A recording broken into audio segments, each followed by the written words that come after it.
네, 카피라이팅 캠프 1주차 시작하겠습니다. 지난번 OT 때 제가 짧게 말씀드렸었는데 꾸준히 잘 쓰는 카피라이터들은 무엇이 다를까? 그런 마케터들이 되기 위해서 우리는 무엇을 해야 될까에 대한 4가지 키워드를 말씀드렸었어요. 그것은 무엇이었냐면 필력, 그리고 관점, 그리고 독특한 태도, 그리고 기술 4가지였습니다. 첫 번째 1주차는 필력에 대한 이야기를 한번 말씀드려 볼게요. 카피를 수학 공식의 인수분해처럼 잘게 쪼갠다고 한번 생각해 봅시다. 그러면 카피는 결국 문장과 생각으로만 남을 것 같아요. 그렇죠? 그래서 문장이 중요할 수밖에 없습니다. 아마 같은 자리에서 같은 이야기를 들었어도 훨씬 더 좋은 문장으로 내놓는 사람들이 있을 거예요, 주위에. 그렇죠? 제 주위에도 그런 사람들이 있어요. 똑같은 OT를 받았는데 나오는 카피는 달라요. 이런 사람들이 뭐가 다르냐면 물론 생각도 다르지만 필력이 다른 거죠. 같은 이야기를 해도 빨려들게 얘기하고 읽고 싶게 만들고 또 잊혀지지 않게 하고 또 여기서 가장 중요한 포인트 중에 하나는 쉽게 핵심만 말하는 이런 필력이 있는 사람들이 있습니다. 사실 저는 제 강의를 들으시는 여러분들이 어떤 일을 하고 계신지를 정확히 알 수는 없어요. 그런데 예측하자면 아마도 생각이 중요하고 이것을 문장으로 뽑아내는 일이 중요한 분들이라고 생각하면, 그렇게 가정을 하면 아마 저랑 비슷한 어떤 매일매일 비슷한 일들을 마주칠 거라는 생각을 합니다. 그렇다면 아마 지면이라는 전장에서 최고의 무기는 필력일 거라는 생각을 해요. 그렇죠? 잘 쓰는 사람은 굉장히 유리한 것이 지면이라는 전쟁터겠죠. 여러분들이나 저나 똑같은 전쟁터 앞에서 싸우고 있습니다. 아마 많은 분들이 이런 고민 하실 거예요. 필력을 키우려면 어떻게 해야 되지? 저는 이제 책을 3권 쓰면서 북토크 같은 형식을 통해서 여러분들을 만날 기회들이 있었는데 필력을 키우려면 어떻게 해야 되나요? 라는 질문들을 종종 주십니다. 제가 드리는 말씀은 사실 되게 거칠고 단호합니다. 시간을 투입하세요 라는 말씀을 드려요. 사실 글 잘 쓰는데 왕도가 있을까? 가장 중요한 건 자신의 시간을 쓰는 것밖에 없는 것 같아요. 왜냐하면 저는 필력 뒤에 힘 역자가 붙는 이유는 이게 체력처럼 어떤 시간의 힘이 필요하기 때문이라는 생각을 해요. 마치 몸의 체력을 단련하는 것처럼 필력도 시간을 들여서 꾸준히 단련을 해야만 늘 수 있는 영역이기 때문이겠죠. 다만 제가 드릴 수 있는 어떤 조언들이 있어요. 제가 이 강의를 준비하면서 가만히 생각을 해보니까 내가 지금 하는 일이 마치 피트니스 센터에 PT 강의해 주시는 코치님과 비슷하구나라는 생각을 했었는데, 말하자면 필력을 늘게 하는 여정에서 여러분들이 시간 낭비를 최소화하면서 제대로 마치 근육이 느는 것처럼 늘릴 수 있도록 제가 가이드를 드릴 수는 있을 것 같습니다. 그리고 제 경험을 더해서 말씀드릴 수 있을 것 같아요. OT 때도 말씀드렸지만 저는 문장에 있어서도 바보기와 좌충우돌기를 겪었어요. 저연차 때, 특히 2년차 때는 제가 쓰는 단어가 굉장히 한정되어 있다는 생각을 했었고요. 그리고 대리 정도 됐을 때 제가 잘 쓰는 톤의 카피만 계속 쓰고 있더라고요. 내 필력은 여기까지인가 라는 정말 심각한 고민을 했었는데요. 그러면서 이런 고민을 했었죠. 문장력은 타고나는 건가? 나는 잘 쓴다고 생각해서 이 일을 시작했는데 잘못 생각했구나, 잘못 들어왔구나 라는 고민을 하다가 몇 가지 훈련들을 하게 돼요. 제 나름의 시간을 투입했습니다. 아마 3년 차부터 7년 차 정도 되는 기간이었던 것 같아요. 제가 택한 방법 중에 하나는 필사였었어요. 그래서 필사를 굉장히 많이 추천을 드리는데 제가 생각하기에 문장력을 가장 빨리 늘릴 수 있는 가장 훌륭한 방법은 베끼는 거예요. 복사기가 되는 겁니다. 복사기란 말이 되게 낯서실 것 같아요. 아마 이런 얘기를 들으면 이런 반응들이 가끔 돌아옵니다. 베끼라고요? 누군가의 문장을 베끼라고요? 이건 잘해봤자 그 사람의 아류가 되는 거 아닌가요? 라는 이야기들을 하세요. 일견 맞는 얘기 같죠? 근데 여러분 걱정하실 필요가 없습니다. 우리는 그렇게 쉽게 대가가 될 수 없고요. 대가의 아류가 될 수도 없어요. 대가의 아류도 대단한 문장일 겁니다. 그렇죠? 제 생각에는 우리한테 필요한 건 따라하면서 내 것을 만드는 과정이 반드시 필요해요. 특히 문장에 어떤 뼈대가 없는 사람일수록 더더욱 그러합니다. 이게 무슨 말이냐면요. 내가 쓰고 싶은 어떤 문장의 톤들을 결정하고 그런 문장들을 계속 따라 쓰다 보면 이것들이 나한테 와서 붙어요. 붙고 나서 그렇다고 이 단어와 문장의 톤들이 다 내 것이 되느냐면 절대 그렇지 않습니다. 제가 기문을 따라한다고 해서 제가 기문처럼 쓸 수 있을까요? 절대 그렇지 않습니다. 하지만 그 중에 어떤 단어나 어떤 리듬 같은 것들은 저랑 제법 맞는단 말이죠. 그래서 저한테 붙어요. 제 깜냥이 안 되는 것들은 다 떨어져 나가요. 이렇게 저라는 문장의 뼈대는 예를 들어 기문이 이런 멋진 모양이라면 붙이면서 여러 사람의 문장들을 붙이면서 이렇게 형성이 됩니다. 그것이 나라는 문장의 뼈대예요. 이 방법을 한번 꼭 해보세요. 제가 가이드를 드리겠습니다. 복사기가 되는 건 절대 부끄러운 일들이 아니고요. 제가 장담하건대 이런 말들을 굉장히 싫어하는데 장담하건대 어떤 천재도 이 과정을 거칩니다. 본인이 그 얘기를 말하지 않았을 뿐이에요.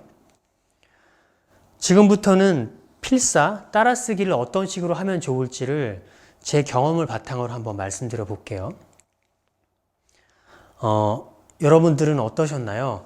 이런 순간을 느낀 적이 있으셨나요? 아, 난 진짜 저렇게 쓰고 싶다. 나 진심 저 사람처럼 쓰고 싶어. 라는 경험들을 하셨을 것 같아요. 이 강의를 시간과 비용을 투입해서 들을 결심을 하신 분이라면 저는 이런 포인트들이 반드시 있을 거라고 생각합니다. 그런 분들이라면 일단 본인이 생각하는 문장의 거인들을 고르세요. 거인이란 말은 대가의 다른 말이라고 할 수 있겠죠?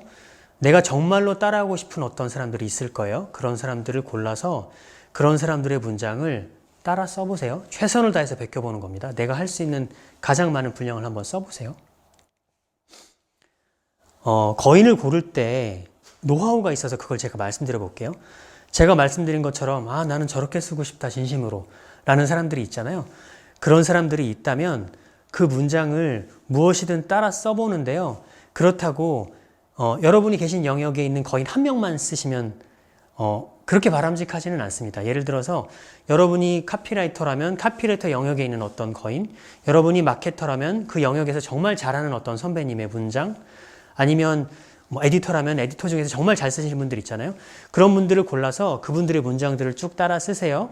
그리고 그 영역 밖에 있는 다른 분들의 문장들도 한번 따라 써보세요. 이런 방법이 자신의 문장을 입체적으로 만드는 데 확실한 도움이 되더라고요. 그리고 사실은 어떤 단어와 어떤 문장의 리듬이 내 것이 될지는 모르는 거잖아요. 그러니까 최대한 다양한 각도에서 다양한 문장들을 한번 써보는 겁니다. 저는 어딘가에서 생각의 성장판이란 말을 쓴 적이 있었는데요. 생각도 어떤 급격한 시기에 성장판이 확 열리는 시기가 있어요. 그런 시기가 있잖아요. 대학생 때 그랬던 것 같고 직장 생활하면서 초기에 어떤 시기가 있었던 것 같고 또 어떤 멋진 선배를 만났을 때 있었던 것 같은데 마찬가지로 문장에도 성장판이 있다는 생각을 합니다. 어느 순간 문장이 확 늘거든요. 이러려면 이 시기에 집중적으로 여러 가지 문장들을 한번 트라이를 해보셔야 돼요. 이런 시기가 분명히 있습니다. 특히 자신의 문장이 정립되지 않은 사람이라면 집중적으로 한번 시간을 써서 여러 가지 필사를 한번 해보세요. 그리고요, 여러분, 막연히 나는 잘 쓰고 싶어라는 마음만 있고 나는 누구처럼 쓰고 싶어라는 작가 이름이 떠오르지 않는 사람도 꽤 많으실 거라고 생각해요. 모든 사람들이 다 어떤 카피라이터처럼 나는 이 작가, 저 작가, 누구가 있진 않을 거예요. 난 그냥 잘 쓰고 싶은데 답을 모르겠어 라는 분들이 있을 거잖아요. 그렇다면 가장 중요한 것은 그냥 무작정 필사가 아니고요. 최대한 한번 떠올려 보세요. 내가 어떤 문장을 받았을 때 가장 좋았었지? 가장 쓰고 싶었지? 그리고 이것이 꼭 대단한 멋진 문장가나 작가일 필요도 없어요. 예를 들어서 애플의 제품 설명 페이지도 좋습니다. 여러분들이 만약에 아이폰 사러 들어갔다가 설명 페이지가 정말 좋았다면 그것이 여러분이 따라하고 싶은 거인이 될 수도 있습니다. 왜냐하면 브랜드의 메시지는 그 브랜드의 메시지를 계속해서 만들어가는 라이터가 뒤에 있을 거잖아요. 이 사람이 톤 앤 매너를 계속해서 만들어갑니다. 그렇다면 이 메시지를 따라하는 것도 굉장히 좋은 필사가 된단 말이죠. 그래서 한번 떠올려 보세요. 내가 어떤 작가나 어떤 브랜드, 어떤 메시지를 봤을 때 가장 좋았었나, 가장 담고 싶었나를 떠올려 보시고요. 그리고 나서 필사를 해보시는 겁니다. 제 생각에는 단 한 명의 거인이 아니라 3명 정도 정해놓고 필사를 하는 것을 추천드리고요. 제 샘플을 한번 말씀드려 볼게요.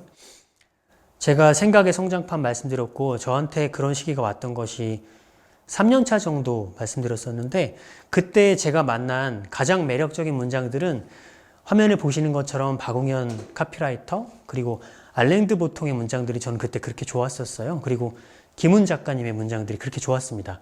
왜 좋았는지를 한번 말씀드려 보면요. 박웅현 CD님은 제가 2년차 때, 3년차 때 처음 뵀었는데 그때는 업계의 스타셨어요. 하지만 지금처럼 베스트셀러 작가라거나 이 광고 업계의 뭐 구루 같은 존재감 있으신 분은 아니셨어요. 다만 제가 그분의 문장을 몇 번 TV 광고를 통해서 봤는데 굉장히 밀도가 높고 단호하더라고요. 저는 그런 문장을 정말 쓰고 싶었습니다. 생각해보면 당시 그분이 쓰신 카피가 사회의 아젠다가 되는 경우까지 있었어요. 나이는 숫자에 불과하다 같은 문장들. 저는 김훈 작가의 문장 마찬가지로 굉장히 좋아하는 편인데 김훈 작가의 문장과 가장 비슷한 카피를 쓰는 라이터는 박웅현 카피라이터라는 생각을 합니다. 이분이 쓰신 전설적인 문장들이 많죠. 그래서 저는 어떻게 했냐면 이분의 팀에서 나오는 카피들을 다 찾아내서 다 타이핑해서 저만의 아카이브로 저장해 놨었어요. SK텔레콤의 광고 카피도 되게 좋았었죠. 왜 넘어지는 아이는 일으켜 주십니까? 왜 날아가는 풍선은 잡아 주십니까? 사람 안에는 사람이 있습니다. 같은 카피 굉장히 좋죠. 리듬도 좋고 따라 썼습니다. 그리고 알랭드 보통의 문장도 이 즈음에서 제가 만났어요. 그런데 어떤 부분이 좋았었냐면 이 사람의 문장은 마치 우리가 맨날 만나는 현상을 엑스레이 같은 렌즈를 보고 그 문장을 쓴다는 생각을 했었어요. 그러니까 어떤 현상 안에 있는 본질들을 굉장히 이성적으로 표현을 하는데 그렇다고 되게 드라이하지는 않고 위트가 있었어요. 아마 여러분들 제 카피를 보신 분들은 느끼셨을 텐데 저는 기본적으로 담백한 카피에 위트를 한 포인트씩 넣는 것들을 되게 좋아하거든요. 이제 이런 것들이 다 제 카피의 어떤 뼈대가 된 거겠죠. 알랭드 보통의 책을 읽어보신 분들은 아실 텐데요. 이분 쓰는 글들을 보면 이런 식의 문장들을 굉장히 많이 써요. 알랭드 보통 책 안 읽어보셨다면 왜 나는 너를 사랑하는가처럼 초기작들 저는 굉장히 좋아요. 이런 문장이 있습니다. 전화기는 전화를 하지 않는 연인의 악마 같은 손에 들어가면 고문도구가 된다라는 문장들 위트가 있죠. 좋죠. 그리고 인사이트가 굉장히 좋습니다. 이런 문장도 좋았었어요. 불안이라는 책에 나왔었던 문장인데요. 우리의 에고나 자아상은 바람이 새는 풍선과 같아 늘 외부의 사랑이라는 헬륨을 집어넣어 주어야 하고 무시라는 아주 작은 바늘에 취약하게 짝이 없다 같은 문장들 되게 좋죠.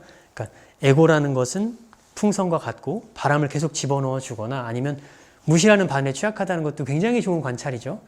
저는 뒤에서 관찰의 그 엄청난 힘에 대해서도 말씀드릴 생각인데요. 생각해보면 에고가 센 사람들이 무시에 굉장히 민감한 경우가 많죠. 네. 이런 포인트들을 굉장히 잘 잡아내고 있었고 그래서 알랭드 보통의 문장들도 필사를 해봤습니다.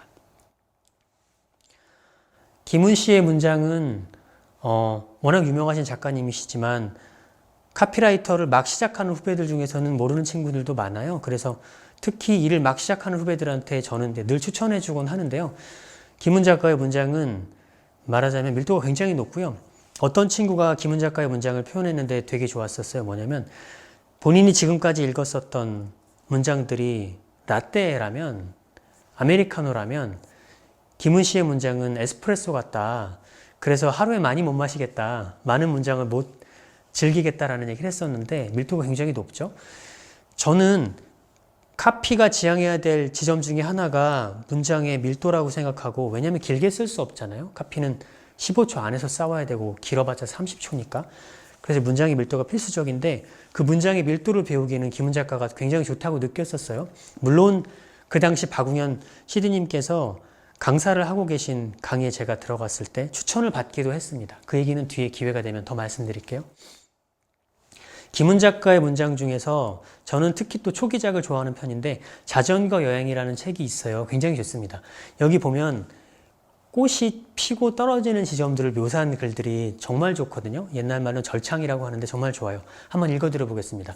동백꽃이 떨어지는 모습을 이렇게 묘사를 했어요. 보시면 동백은 한 송이의 개별자로 제각기 피어나고 제각기 떨어진다. 그렇죠? 동백은 그냥 하나씩 툭툭 떨어지잖아요. 절정에 도달한 그 꽃은 마치 백제가 무너지듯이 절정에서 문득 추락해버린다 라고 하는데 꽃의 낙화를 백제가 무너지듯이라고 표현하는 것들이 놀랍죠.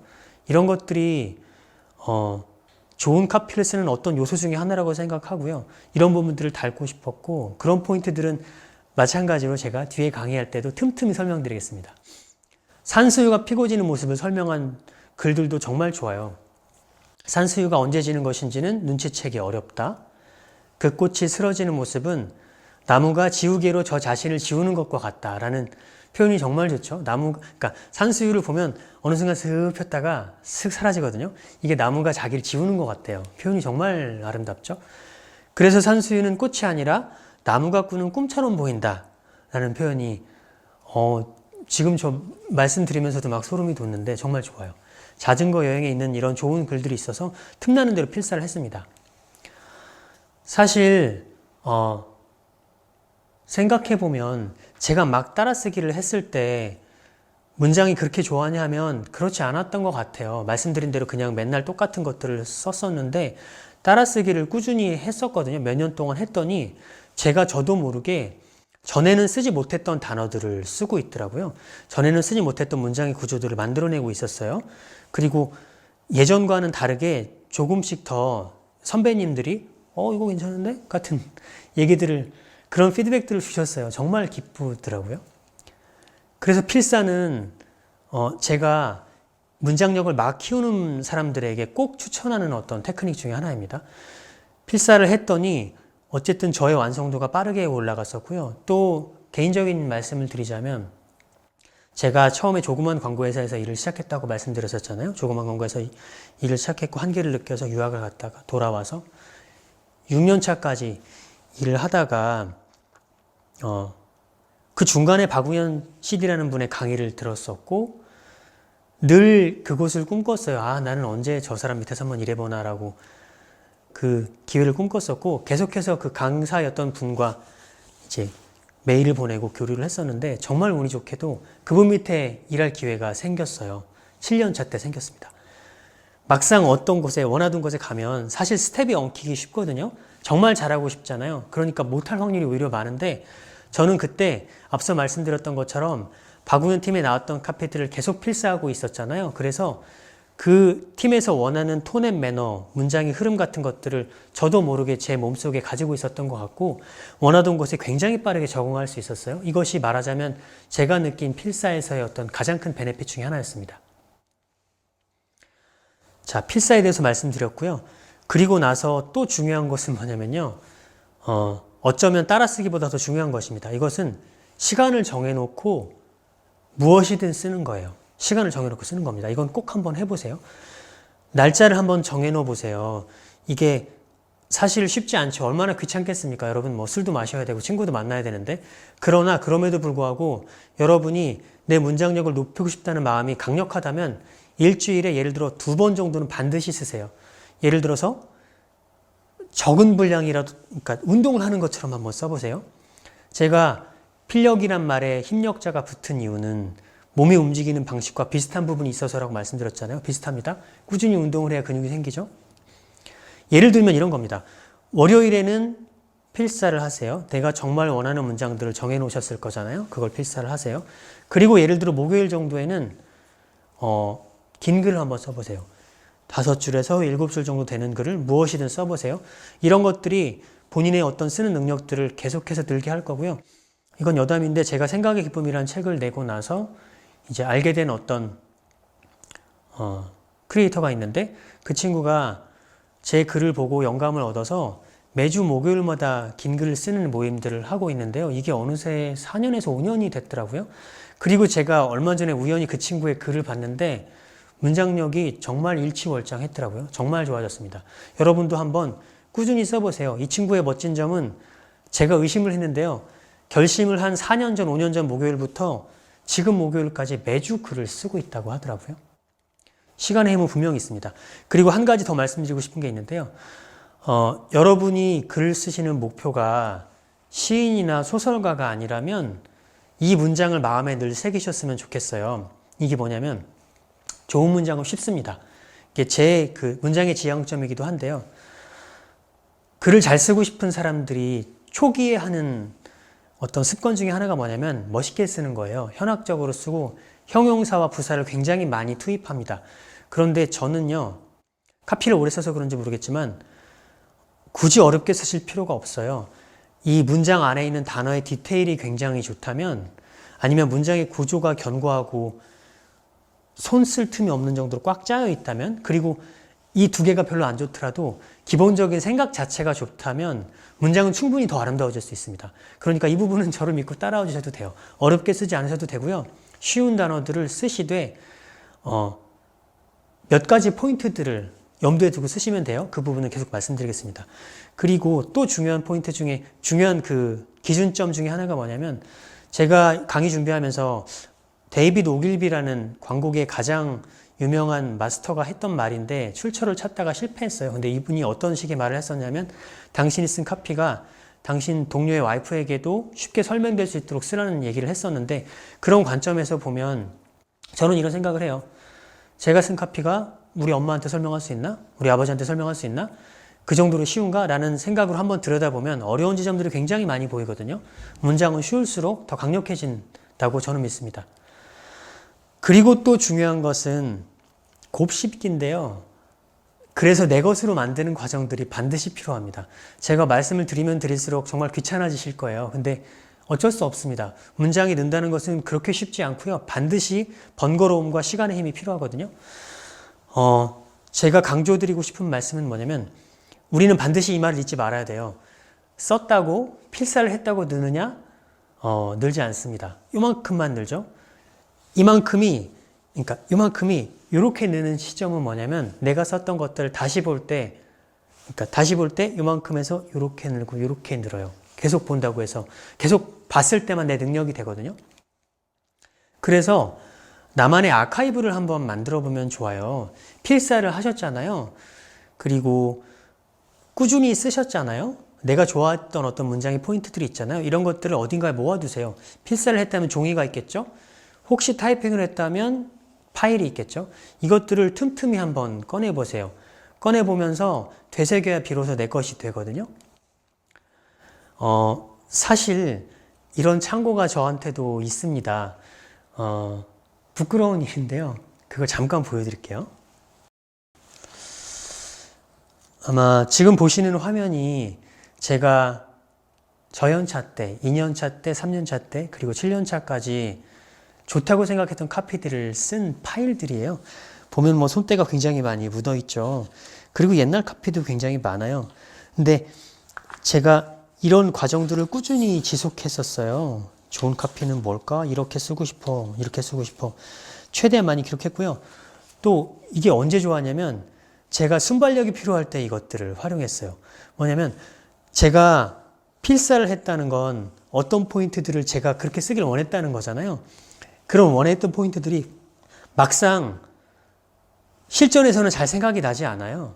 그런데 이때 제가 참고라고 말하는 이것들을 꺼내서 한번 쭉 본단 말이죠. 와, 내가 이런 것들을 썼었지. 내가 이런 카피 쓰고 싶었지. 도치를 하면 문장이 확 살아나는구나. 이런 힌트들을 얻은 다음에 카피를 쓰기 시작하면, 제가 소위 말하는 진짜 똥줄이 타는 상황에서도 금방금방 좋은 카피를 쓸 수 있는 힌트들이 됐었어요.